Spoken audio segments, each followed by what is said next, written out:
Since we, long ago, my generous friends, resolved never to be slaves to the Romans, nor to any other than to God himself, who alone is the true and just Lord of mankind, the time is now come that obliges us to make that resolution true in practice.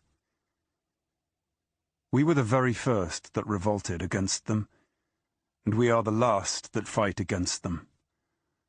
And I cannot but regard it as a favour that God hath granted us, that it is still in our power to die bravely, and in a state of freedom, which hath not been the case of others who were conquered unexpectedly. It is very plain that we shall be captured within a day's time, but it is still possible to die in a glorious manner, together with our dearest friends. This is what our enemies themselves cannot by any means hinder, although they would dearly love to take us alive. Nor can we propose to ourselves any more to fight them and beat them.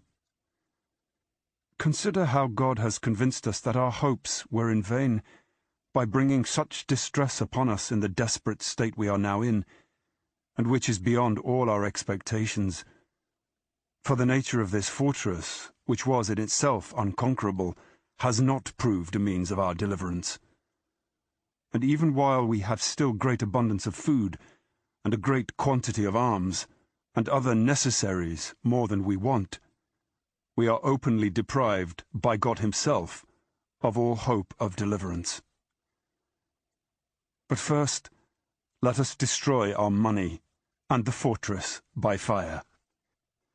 For I am well assured that this will be a great grief to the Romans, that they shall not be able to seize upon our bodies, and shall miss our wealth also. And let us spare nothing but our provisions, for they will be a testimonial when we are dead, that we were not subdued for want of provisions, but that, according to our own choice, we have preferred death before slavery.